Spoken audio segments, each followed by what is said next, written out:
Hi friends, నేను మీ doctor జంగం Vishwanath, psychology మరియు PIE ఫ్యాకల్టీని, అంతేగాక మీకు ఇష్టమైన శ్రీ విద్యా పబ్లికేషన్ పుస్తక రచయితని. ఇప్పుడు మనం మాట్లాడుకోబోయే టాపిక్ ఏంటంటే హాస్టల్ వెల్ఫేర్ ఆఫీసర్.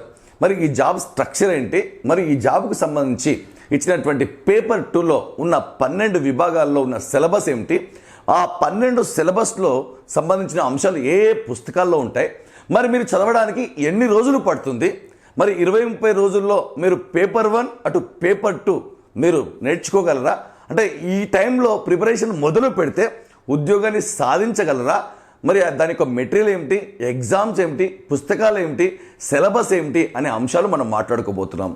మీకు తెలుసు, ఆంధ్రప్రదేశ్ రాష్ట్రంలో కూడా జూన్ నెలలో 1962 పోస్టులకు సంబంధించి నోటిఫికేషన్ రాబోతున్నాయి. మరి అక్కడ కూడా హెచ్డబ్ల్యూఓ ఆఫీసర్స్ ఉండే అవకాశాలు ఉన్నాయి. కాబట్టి ఇటు ఆంధ్రప్రదేశ్ ఇటు తెలంగాణలో కేవలం ఎగ్జామ్ డేట్ మాత్రమే మనకు వచ్చేది ఉంది. అది సెప్టెంబర్ లేదా అక్టోబర్ మాసంలో పరీక్ష నిర్వహించబోతున్నారు.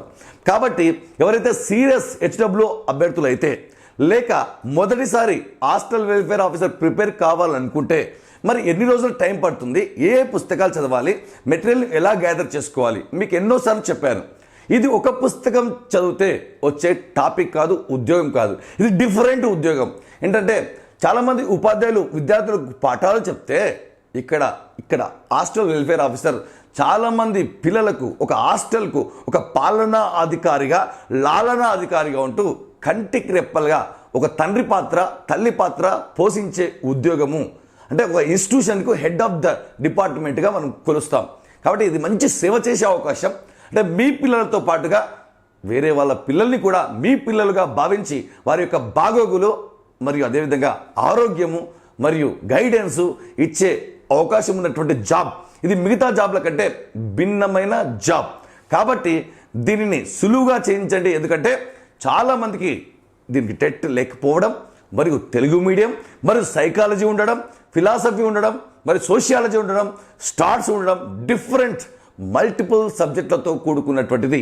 ఈ పోస్ట్ కనుక చదివితే మీరు అటు డిఎస్సిలో విద్యా దృక్పథాలు, ఇటు టెట్లో సైకాలజీలో 30 మార్కులు, మరియు చాలా అంశాల్లో అదేవిధంగా deputy DEO, BEd college lecturer, DIET lecturer, IASE, SCERT lecturers కూడా ఇది ఖచ్చితంగా ఉపయోగపడుతుంది. కాబట్టి దీనిపైన ఒక నజర్ వేయండి, ఫోకస్ చేయండి, దృష్టి పెట్టండి. డిఫరెంట్ జాబ్, ఇష్టమైన జాబ్, మంచి జీతం, మంచి జీవితంతో కూడుకున్నటువంటి జాబ్. కాబట్టి ముందుగా మన సిలబస్ను ఫాస్ట్గా చెప్పబోతున్నాను. ఎందుకంటే మీరు సిలబస్ చూసి ఏ మాత్రం భయపడకండి. సిలబస్ చూస్తే అలాగే ఉంటుంది, లోపల టాపిక్లు చాలా ఇంట్రెస్టింగ్గా ఉంటాయి. కాబట్టి దీనికి సంబంధించిన పీడిఎఫ్ మీరు మన యాప్లో డౌన్లోడ్ చేసుకొని జస్ట్ సిలబస్ అని మెసేజ్ చేయండి. పుస్తకాలతో సహా, సిలబస్తో సహా మొత్తం పూర్తిగా పంపించబడుతుంది మీకు.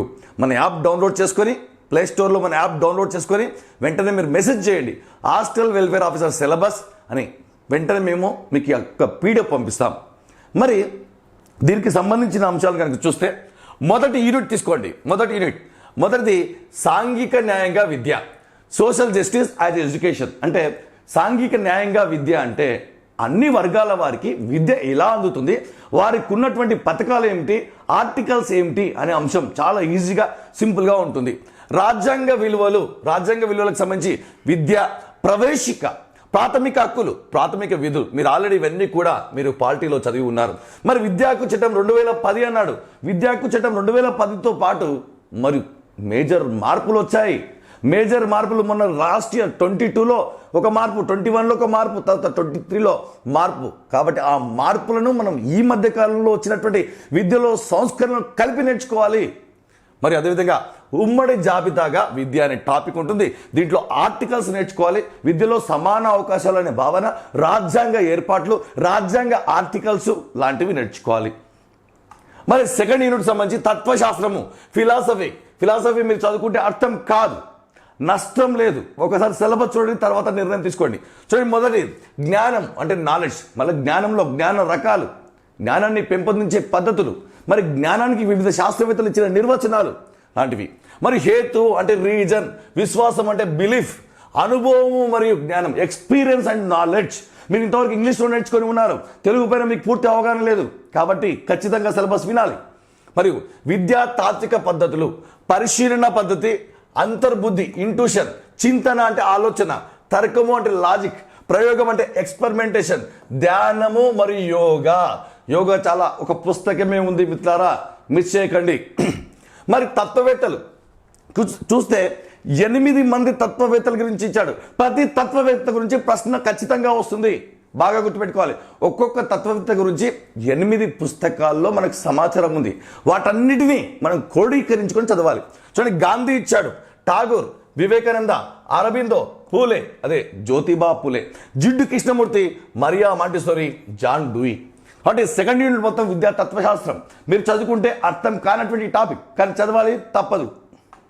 మరి 3వ యూనిట్ చూడండి, విద్యా సామాజిక శాస్త్రం. ఇది సోషియాలజీ, సామాజికరణము విద్య, రైట్, సోషలైజేషన్ అండ్ ఎడ్యుకేషన్, సామాజిక పరివర్తన, సోషల్ చేంజ్ అండ్ ఎడ్యుకేషన్, సంస్కృతి, కల్చర్ అండ్ ఎడ్యుకేషన్, విద్యలో సమాన అవకాశాలు, అంటే ఎస్సీ, ఎస్టీ, బీసీ, మైనార్టీ మరియు వికలాంగులకు సంబంధించినటువంటి చర్యలు, వారికి ఉన్నటువంటి పథకాలు అన్నీ నేర్చుకోవాలి. మరి ఉపాధ్యాయులకు వృత్తిపరమైనటువంటి అభివృద్ధికి సంబంధించి చేపట్టిన చర్యలు ఏమిటి, సంస్థలు ఏమిటి, పథకాలు ఏమిటి, కమిటీలు, కమిషన్లు ఏమిటి, అన్ని అంశాలు నేర్చుకోవాలి. బాలలకు మీకు తెలుసు, పాఠశాల విద్యా ప్రణాళిక, కరికులం ఆఫ్ స్కూల్, రైట్, విలువల విద్య, వాల్యూ ఎడ్యుకేషన్, శాంతి విద్య, పీస్ ఎడ్యుకేషన్, బాల కార్మికులు, చైల్డ్ లేబర్, బాల్య వివాహాలు, చైల్డ్ మ్యారేజెస్, ఇవన్నీ కూడా పుస్తకాల్లో ఉన్నాయి. తెలుగు అకాడమీ పుస్తకాల్లో రెడీగా ఉన్నాయి, కానీ వెతకడానికి టైం పడుతుంది. అంతకంటే ముందు పుస్తకాలు ఉండాల్సిన పరిస్థితి.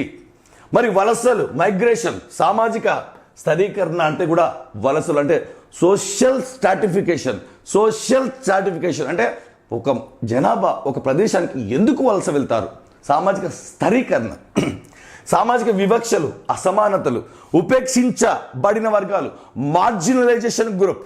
మార్జినలైజేషన్ గ్రూప్ అని గుర్తుపెట్టుకోవాలి. వెనుకబడిన వర్గాల కోసం విద్య మరియు ఉపాధ్యాయుల యొక్క పాత్ర, ఇవన్నీ కూడా చూడడానికి జనరల్ పాయింట్లే, కానీ డేట్స్, ఇయర్స్, సదస్సులు, సమావేశాలు, చేపట్టిన చర్యలు చాలా అద్భుతంగా ఉంటుంది. నెక్స్ట్ మరి 4వ యూనిట్ తీసుకుంటే ఇది మీకు ఇష్టమైన టాపిక్, విద్యా మనోవిజ్ఞాన శాస్త్రం. మొత్తం 5 చాప్టర్లు ఇవ్వడం జరిగింది. 5 చాప్టర్లు ఇవ్వడం జరిగింది. చాలా చాలా చాలా పెద్ద సిలబస్, మీకు తెలిసిన సిలబస్. కాబట్టి ఖచ్చితంగా మీరు ముందుగా దీంతో మొదలు పెట్టండి. 50 నుంచి 70 మార్కులు విత్ స్టార్ట్స్ కలుపుకొని, రైట్. మానవుని చైతన్యమును అధ్యయనం చేసే పద్ధతులు, అక్కడ 7 పద్ధతులు రాశాను, మీకు అందరికీ తెలుసు. అంత పరీక్షణ పద్ధతి, ప్రయోగ పద్ధతి, పరిశీలన పద్ధతి, ఇలా మొత్తం పద్ధతులన్నీ, కేస్ స్టడీ, అనెక్టోడల్ రికార్డ్ మరియు క్రాస్ సెక్షనల్ అండ్ లాంగిట్యూడనల్, ఇట్లా రకరకాల పద్ధతులని రకాలు, పరిశీలన పద్ధతులని రకాలు, ప్రయోగ పద్ధతిలో ఉన్న అంశాలు, చరాలు, సమూహాలు, ప్రయోజ్యుడు, ఉద్దీపన, ప్రతిస్పందన లాంటి మధ్యస్థ చరాన్ని అదుపు చేసే పద్ధతులు, ఇలా ప్రయోగ పద్ధతి, ఇంటర్వ్యూ పద్ధతి, కేస్ స్టడీ పద్ధతి, అనెక్టోడల్ రికార్డ్స్ అంటే సంఘటన రచన పద్ధతి. మరి బాల్య దశ, వయోజన దశ ఒక పుస్తకమే ఉంది చూడండి దయచేసి. బి అనే టాపిక్ సంబంధించి పుస్తకమే ఉంది. సైకాలజీ డైట్ పుస్తకం పూర్తిగా ఉంది, బీఈడి పుస్తకం పూర్తిగా ఉంది. సమాచారం అంటే వివిధ దశలలో మనుషులు ఎలా ప్రవర్తిస్తారు అనేటువంటి అంశం. పెరుగుదల వికాసంలో వికాస సూత్రాలు, వికాస దశలు, శైశవ దశ, పూర్వ బాల్య, ఉత్తర బాల్య మరియు యవనారంభ దశ, కోమా దశలో వికాసం, శారీరక, మానసిక, ఉద్వేగ, నైతిక, సాంఘిక వికాసాలతో పాటుగా మీరు ఖచ్చితంగా ఆ దశల్లో వివిధ శాస్త్రవేత్తలు క్రీడల గురించి ఇచ్చాడు, భాషల గురించి ఇచ్చాడు, మరి నిర్వచనాలు ఇచ్చారు. కాబట్టి అన్ని ఖచ్చితంగా నేర్చుకోవాలి, ఇది ఉద్యోగం. మరి మానవుని సంజ్ఞానం మరియు అభ్యసనం ప్రేరణ, అతి సంజ్ఞానము, స్వబుద్ధి, అభ్యసన సిద్ధాంతాలు చూడండి, ప్రవర్తనవాద సిద్ధాంతాలు, సంజ్ఞానాత్మకవాద సిద్ధాంతాలు, ఉద్వేగాత్మక సిద్ధాంతాలు మరియు సాంఘికవాద సిద్ధాంతాలు, అన్ని సిద్ధాంతాలు ఇవ్వడం జరిగింది. ఫైనల్గా ప్రవర్తన అంటే తారడైక్ నుంచి మొదలుకొని పరిశీలన అభ్యసనం వరకు వైగాడ్స్కి మొత్తం కూడా నేర్చుకోవాలి. బ్రూనర్ మొత్తం కూడా నేర్చుకోవాలి. మరియు ప్రేరణ రకాలు, ప్రేరణ అంతర్గత, బహిర్గత మరియు సాధన ప్రేరణ మరియు మాస్లో ఖచ్చితంగా నేర్చుకోవాలి. కేవలం హెడ్డింగ్స్, ఇవి టేల్స్ మాత్రమే, డీటెయిల్స్ కాదు. మూర్తిమత్వము, రైట్. వైయక్తిక భేదాలు చూడండి, వైయక్తిక భేదాలు అని జస్ట్ మనకు పదం ఇవ్వడం జరిగింది. వైయక్తిక భేదాలు అంటే వైయక్తిక భేదాల రకాలు, వ్యక్తంతర్గత, వ్యక్తంతర. కానీ ఏ అంశాలు ఉంటాయి? ప్రజ్ఞ, సహజ సామర్థ్యం, అభిరుచి, వైఖరి, సృజనాత్మకత, అనేక అంశాలు దాంట్లో దాగి ఉంటాయి. కాబట్టి మీరు హెడ్డింగ్ చూసి టాపిక్ కొంచెమే ఉంది అని మొత్తం టాపిక్ని వదులుకోవద్దు. మూర్తిమత్వ పరీక్షలు చిన్నగా ఉంది. మూర్తిమత్వంలో మళ్ళీ పరీక్షలు 2 రకాలు, ప్రక్షేపక పరీక్షలు, అప్రక్షేక పరీక్షలు. ఆర్ఐబిటి, టీఐటి, సిఐటిని తీసుకుంటే అవి ప్రక్షేప పరీక్షలు అవుతాయి. మరి యోగా మళ్ళీ ఇక్కడ ఇవ్వడం జరిగింది. మూర్తిమత్వ వికాసం అంటే పర్సనాలిటీ డెవలప్మెంట్, ఇది 4th యూనిట్. కాబట్టి ఎవరైనా కొత్త వాళ్ళున్నా పాత వాళ్ళున్నా ఫస్ట్ దీనిపైన గ్రిప్ తెలుసుకోండి. తెలిసిన వాడిని కాపాడుకోవాలి కొత్త వాటి కంటే. కాబట్టి నెక్స్ట్ 5th యూనిట్ ప్రత్యేక అవసరాలు గల విద్య. దీంట్లో తక్కువ సాధన గలవారు, చదువులో వెనుకబడిన వారు, మానసిక వైకల్యం గలవారు, వరదత్తులు అంటే గిఫ్టెడ్, మరి సృజనాత్మకత. దీంతో పాటుగా ఈసారి గుర్తుపెట్టుకోవాలి, ప్రత్యేక అవసరాలు గల సంస్థలు ఉంటాయి. దేశవ్యాప్తంగా సంస్థల యొక్క పేర్లు మారడం జరిగింది. మన విద్యార్థి పదాల పుస్తకంలో మీరు ఖచ్చితంగా చూడండి, మొత్తం పేర్లు మార్చి రాశాను. ఎందుకంటే గ్రూప్ 1 గత క్యాన్సల్ అయినటువంటి తెలంగాణ గ్రూప్ 1లో దీనిపైన ప్రశ్న వచ్చింది. మన పిల్లలు చేయగలిగారు, ఎందుకంటే మనం షార్ట్ కట్ కూడా చెప్పాము కాబట్టి.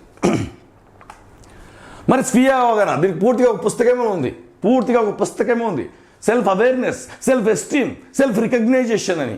రైట్. స్వీయ భావన అంటే సెల్ఫ్ కాన్సెప్ట్, స్వీయ గుర్తింపు, సెల్ఫ్ రికగ్నైజేషన్, సెల్ఫ్ కాన్సెప్ట్, పూర్తిగా స్వీయ అంటే నీవు అనే భావన, ఆత్మ భావన, బ్రాకెట్ ప్రకారం నేర్చుకోవాలి.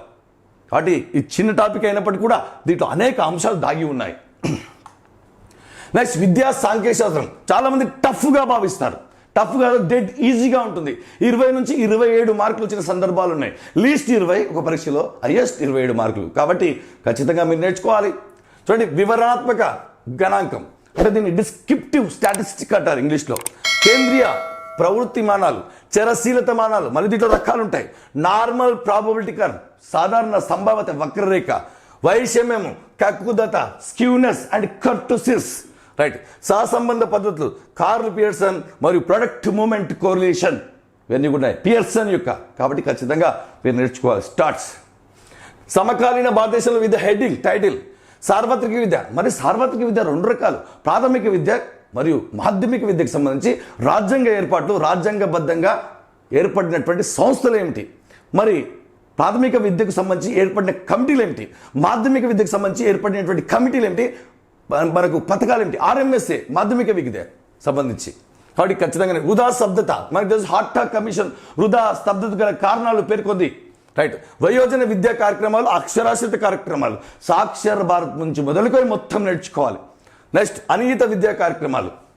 దీన్ని చూడండి, ఇది నాన్ ఫార్మల్ ఎడ్యుకేషన్, ఇది అడల్ట్ ఎడ్యుకేషన్.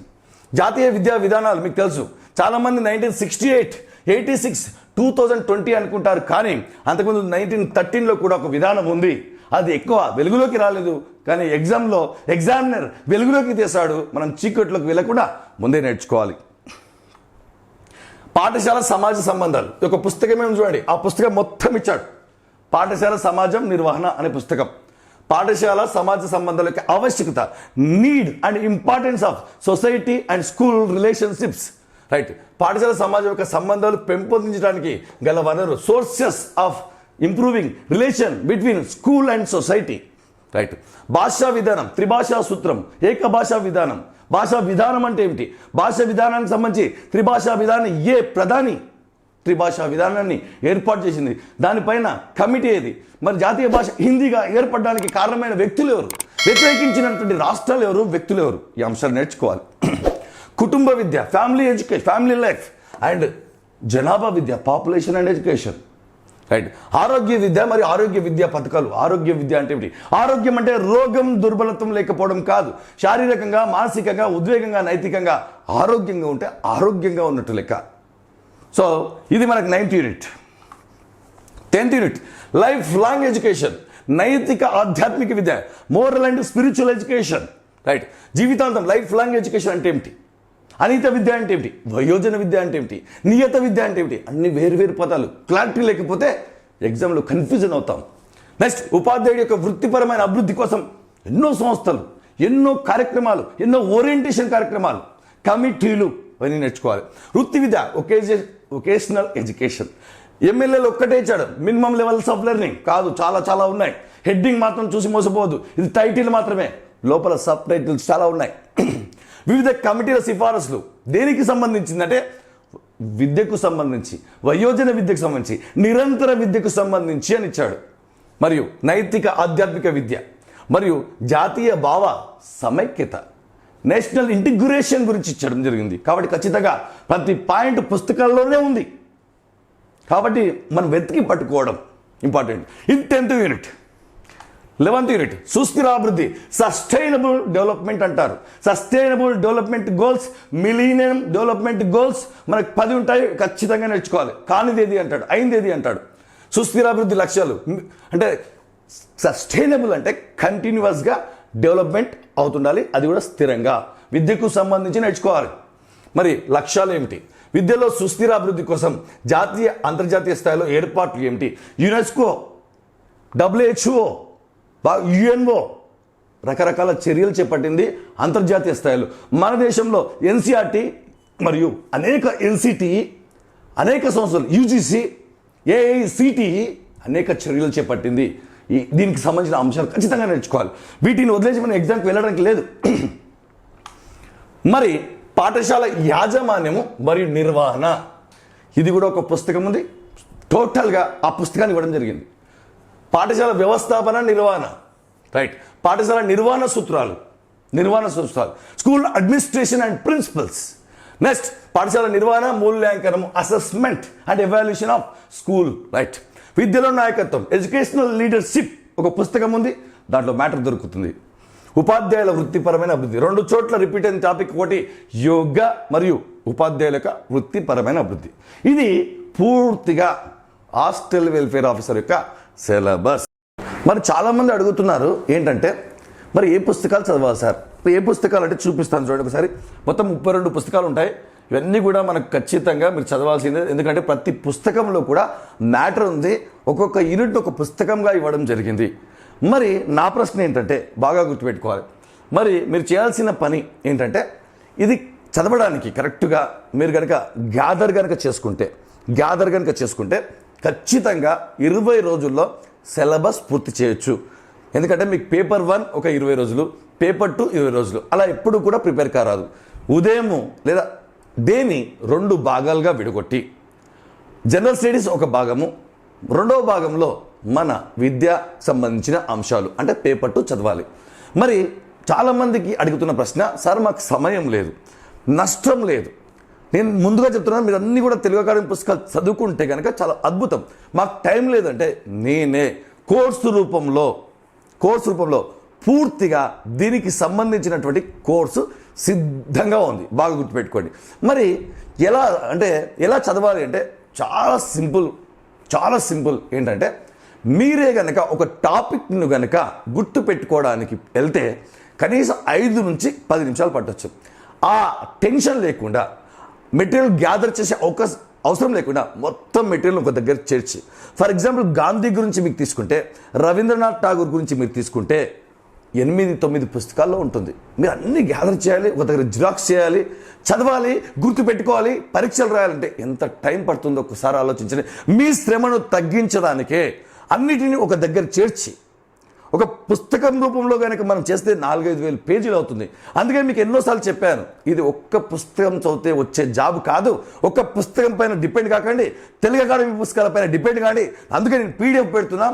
ఎందుకంటే ఒక్కసారి క్లాస్ వినండి, ప్లస్ షార్ట్ కట్లు మీరు తయారు చేయాలంటే గంటలు ఇంట్రెస్ట్ కూడా కోల్పోయే అవకాశం ఉంటుంది. సింపుల్గా క్లాస్ వినాలి, ఫాస్ట్ ఫార్వర్డ్గా వినాలి, అవసరమైతే మీరు ఎక్కడున్నా వినాలి, ఎప్పుడైనా వినొచ్చు, ఎన్నిసార్లు అయినా వినొచ్చు, పడుకునేటప్పుడు వినొచ్చు. మరియు విన్న తర్వాత PDF ఒకసారి చదువుకొని వెంటనే మీరు ఎగ్జామ్ రాస్తే ప్రిపరేషన్ పూర్తవుతుంది, వినడం పూర్తవుతుంది, ఖచ్చితంగా ఈజీ అవుతుంది సబ్జెక్ట్. లేదంటే ఈ జాబ్ కొట్టాలంటే చాలా ఇంట్రెస్ట్ పోతుంది. ఎందుకంటే రకరకాల 12 రకాల సబ్జెక్టులు, ఫిలాసఫీ, సోషియాలజీ, తర్వాత పర్స్పెక్టివ్స్ ఎడ్యుకేషన్, సైకాలజీ స్టార్ట్స్. కాబట్టి అభ్యర్థులందరూ కూడా బాగా గుర్తుపెట్టుకోవాలి. దీనికి సంబంధించిన కోర్సు ఉంది. మీరు 1000 రూపాయలు మాత్రమే ఖర్చు పెట్టండి, 20 రోజుల టైం ఇన్వెస్ట్ చేయండి. 20 రోజులు జనరల్ స్టడీస్, ఎందుకంటే సెప్టెంబర్ అక్టోబర్లో ఎగ్జామ్ ఉంటుంది. ముందుగా సైకాలజీ చదవండి, తర్వాత స్టార్ట్స్ చదవండి. స్టార్ట్స్ కూడా చాలా సింపుల్గా, ఈజీగా, ఎక్స్పర్ట్లతో మీ యొక్క స్థాయికి తగ్గట్టుగా, మీరు సైన్స్ అయినా, మ్యాథ్స్ అయినా, సోషల్ అయినా సరే దానికి తగ్గట్టుగా మనం డిజైన్ చేయడం జరిగింది. ఒకసారి మన కోర్స్ ఎలా డిజైన్ చేసామో చూద్దాం. చూడండి, ఇది 12 సెక్షన్లతో కూడినటువంటి వీడియో. మరి దీంట్లో భాగంగా మీరు బాగా గుర్తుపెట్టుకోవాలి ఇన్ఫర్మేషన్. ఇది HW paper 2 course both AP and Telangana syllabus ముందుగా వచ్చింది, నోటిఫికేషన్ ఆల్రెడీ వచ్చేసింది, అప్లై చేసుకున్నారు, ఎగ్జామ్కు సిద్ధంగా ఉన్నారు, చాలామంది ప్రిపరేషన్లో ఉన్నారు. ఒక్క పుస్తకం చదివితే వచ్చే జాబ్ కాదు, దాన్ని బట్టి మీకు మెటీరియల్ కూడా చూపిస్తున్నాను. చూడండి ఒకసారి, ఇక్కడ section 1, section 2, section 3. For example section 3ని తీసుకుందాం. ఎగ్జాంపుల్ ఇలా సాంఘికీకరణం విద్య అనే టాపిక్ ఉంటుంది. టాపిక్లో భాగంగా ఇక్కడ సాంఘికీకరణం విద్య, టెస్ట్, ఫైల్స్ ప్లస్ క్లాస్ వినాలి, వెంటనే మెటీరియల్ చదువుకోవాలి, వెంటనే ఎగ్జామ్ రాయాలి. మీరు ఏ టాపిక్ తీసుకున్నా సరే ఇదే విధంగా వినడం అవుతుంది, చదవడం అవుతుంది, ప్లస్ ఎగ్జామ్ కూడా రాయడం అవుతుంది. పేపర్ 1కి సంబంధించి కూడా మన యాప్లో జనరల్ స్టడీస్కి సంబంధించినటువంటి పూర్తి కోర్స్ ఉంది. అంటే అక్కడ 150 మార్కులు, పేపర్ 2కు సంబంధించి 150 మార్కులు, 300 మార్కులు మన యాప్లో ఉన్నాయి. పకడ్బందీ మెటీరియల్, అందుకే వేల మంది హెచ్డబ్ల్యూ కావాలనుకున్న వాళ్ళు మన యాప్లో ఉన్నారు, ప్రిపరేషన్ మొదలు పెట్టారు. అదేవిధంగా వారు డిప్యూటీ డిఓ ఓరియంటేషన్లో ఉన్నారు. కాబట్టి మీరు కూడా అవకాశాన్ని ఖచ్చితంగా వినియోగించుకోవాలి. మీ లక్ష్యం ఒకవేళ హాస్టల్ వెల్ఫేర్ ఆఫీసర్ అయితే, ఎందుకంటే మీరు గుర్తుపెట్టుకోవడానికి సమయాన్ని గ్యాదర్ చేయడానికి సమయం తక్కువ ఉంది. ఎందుకంటే మీరు ఆల్రెడీ వేరే పరీక్షలు కూడా ప్రిపేర్ అవుతున్నారు. ఆల్రెడీ ఆ పరీక్షలకు సంబంధించి హెచ్డబ్ల్యూఓ సంబంధించి పేపర్ 1 కవర్ అయిపోతుంది. మరి పేపర్ 2 తెలిసిన అంశాలను మనం ఎందుకు వదులుకోవాలి? ఎందుకంటే దీనికి టెట్ లేదు, తెలుగు మీడియం, ఇంకా గురుకులతో పోలిస్తే ఎక్కువ పోస్టులు ఉన్నటువంటి పరీక్ష. ఇది డిఫరెంట్ జాబ్ మిగతా వాళ్ళకంటే. హాస్టల్ వెల్ఫేర్ పక్కన ఏముందండి, ఆఫీసర్ ఉంది పేరులోనే. పేపర్ అంటే పేరులోనే ఒక ఆఫీసర్ స్థాయి ఉద్యోగానికి సంబంధించినటువంటి ఇది డిఫరెంట్ జాబ్. కాబట్టి మీరు డిఫరెంట్గా చదవాలి. హార్డ్ వర్క్ కాదు, స్మార్ట్ వర్క్. బాగా గుర్తుపెట్టుకోవాలి, గుర్తుపట్టాలి, అవగాహన చేసుకోవాలి, ఎగ్జామ్లో కొట్టాలి. విన్నర్స్ వారి మీకు చెప్పాను, జనరల్ స్టడీస్ ఇక్కడ పూర్తిగా అందుబాటులో ఉన్నాయి. ఇది హెచ్డబ్ల్యూ పేపర్ 2. మనం కూడా పూర్తి సమగ్రమైన మెటీరియల్ తర్వాతనే క్లాసెస్ అప్లోడ్ చేస్తున్నాం, మెటీరియల్ అప్లోడ్ చేస్తున్నాం, ఎగ్జామ్స్. కానీ చాలామంది గుర్తుపెట్టుకోవాలి, మన విద్యా దృక్పథాల పుస్తకం మరియు సైకాలజీ పుస్తకం మీ దగ్గర ఉండాలి. ఎందుకంటే మన విద్యా దృక్పథాల పుస్తకం అందరి చేతిలో ఉంది. ఎందుకంటే సమగ్రంగా 32 పుస్తకాలతో కూడిన పుస్తకాన్ని మనం అక్కడ అందుబాటులో ఉంచాం. దానికి సంబంధించి పుస్తకం కావాలంటే ఇది తెలంగాణ వాళ్ళకి సంబంధించి తెలంగాణ పుస్తకం, ఆంధ్ర వాళ్ళకి సంబంధించి ఇది ఆంధ్ర పుస్తకం. తెలంగాణ కావాలంటే తెలంగాణ పుస్తకం మీరు ఆర్డర్ చేసుకోండి, వెంటనే 2 డేస్లో మీ ఇంటికి వస్తుంది. ప్రిపరేషన్ మొదలు పెట్టండి, 20 రోజుల సమయం కేటాయించండి, టైం వేస్ట్ చేయకండి. Time waste is life waste. Syllabus చెప్పాను, పుస్తకాలు చెప్పాను. మీకు ఎవరికైనా ఇంకా పుస్తకాలకు సంబంధించి వీడియోలు కావాలన్నా, సమాచారం కావాలన్నా, మీరు సొంతంగా చదువుతామంటే మేము హెల్ప్ చేస్తాం. కాబట్టి మీరు అందరూ కూడా మా ఛానల్ సబ్స్క్రైబ్ చేసుకోండి. ఎందుకంటే తాజా నిజ వార్తలతో, వాస్తవ సంబంధాలతో మరియు మనం పూర్తిగా మీ ముందుకు వస్తాం. కంటెంట్ వీడియోలు అప్లోడ్ అవుతాయి. కాబట్టి నిజంగా మీరు సీరియస్ ఆస్పిరెంట్ అయితే వెంటనే కోర్స్ తీసుకోండి. మీ దగ్గర మీ యొక్క సెల్ ఫోన్లో ఉండాల్సింది మన యాప్. All the best.